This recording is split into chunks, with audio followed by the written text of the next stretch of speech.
American Club is very active in promoting safety for seas and promoting safe environment and safety practices on board vessels. Over the last 12 to 18 months, we have had pretty much a large variety of projects that we attended to, but one of the most important ones was the establishment of a hull insurance company. We are taking over the legacy business of the Hellenic Hull Mutual.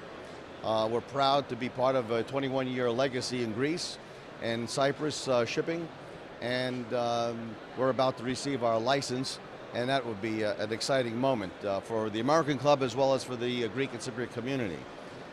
In terms of loss prevention, safety and loss prevention, we have an expert on our staff, Dr. William Moore.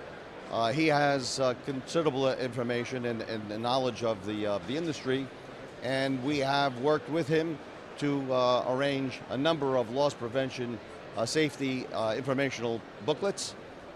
Steel cargo claims is underway right now. We have a bagged rice cargo claim, bagged rice cargo stowage information booklet, which has been widely received, and it is used by charters and by ship owners to help avoid some of the more costly cargo claims on bagged rice. We also have a robust PME program. For the last 13 years, we have established different sites where we can examine crew for health issues and maybe not necessarily their capabilities on board a vessel, but that comes with the education from the ship owner, which is a very important ingredient to running a safe ship. You can have any program you want, you can have the best health seafarer, but you have to have a good safety program to train all of the crew on board a vessel. We have been proud to, as a part of the international group of P&I clubs, to promote this safety measures through a number of circulars to our membership. We constantly issue circulars to assist the members, ship owner members, in operating their vessels more safely. And of course, that relates to the claims aspects too. It helps out insurance companies the fewer the claims are. So it pays for us to spend our time and efforts to promote safety, especially crew safety.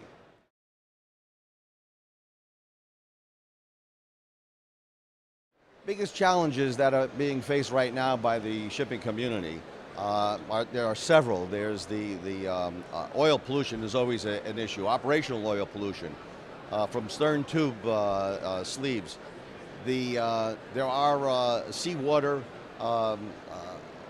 seals that are being used now that are avoiding the equivalent of about 5 Exxon Valdez oil spills in a year. So it's contributed substantially to cleaning up the oceans. In terms of the challenges that the ship owners have, well, the ballast water management is a big challenge. That involves science that hasn't completely been tested yet. The U.S. Coast Guard has not yet approved all the different methods. I know there is several methods of whether something needs to be completely dead or mostly dead. It's the numbers that are being counted. Manufacturers are trying to come up with viable solutions that are not extremely costly, although they're $1 million and up to outfit a vessel to clean the waters and to clean the ballast waters before discharge. So that is a major challenge for the ship owning community today. It's costly. Some of the problems that you have with these types of initiatives, which are good initiatives, the IMO has promoted this initiative. They have about 49 countries right now that have ratified the Ballast Water Management Convention. They still need, it's a little less than 35%, which is required to have ratification and adoption of the convention.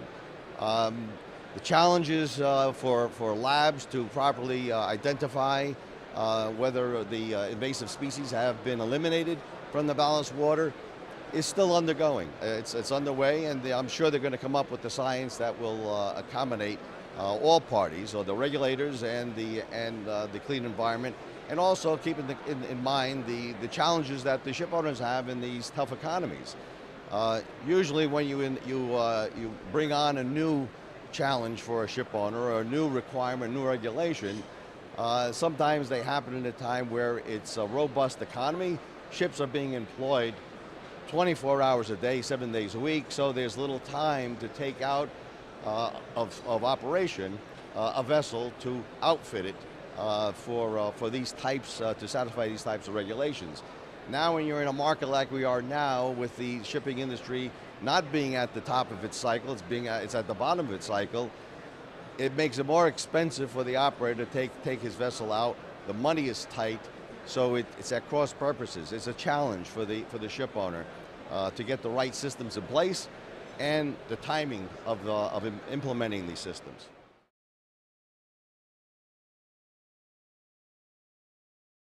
Cybersecurity is a big issue for all companies, not just shipping companies. As ships are being built, newer ships are more technologically efficient. They're more complex, and the complexity of a vessel means more computerization. Computerization translates sometimes into ignoring some of the old manual conventions. It's important that a crew is properly trained. If a system goes down, they'll still know how to operate the vessel. There is sometimes an over-reliance on systemization, so it's always important for a ship owner to have a well-trained crew to accommodate any kind of an issue if the computers aren't giving you the right information. Also, the reliance on computers today. We're all relying upon computers. There is no system that is totally immune from hacking, from cyber theft, from interference with operations. It happens on automated cars. It happens with the onboard computer systems on autos and on vessels. So ship owners have to be cognizant of the fact that those are threats that exist. They will continue to exist. So it's very important to educate the crew on how to accommodate, how to run a ship as much as possible without the sole and exclusive use of the computers. The best way to combat cyber theft, cyber security invasion is to have a better educational process. You have to train the crew, train everyone on board a vessel. This is the same for any corporation. Training sessions are critical. You have to teach people what not to do, what emails not to open. So it's an educational process of what not to do, what to look for that may avoid a cyber attack. There is no guaranteed method right now. There aren't enough algorithms available right now to combat cybersecurity completely. So it's education and it's training, just like knowing how to run a vessel and how to operate a vessel. The crew, the captain, the executive officers need to know what pitfalls there are, what to watch out for in terms of a cyber attack. Comes with education as well.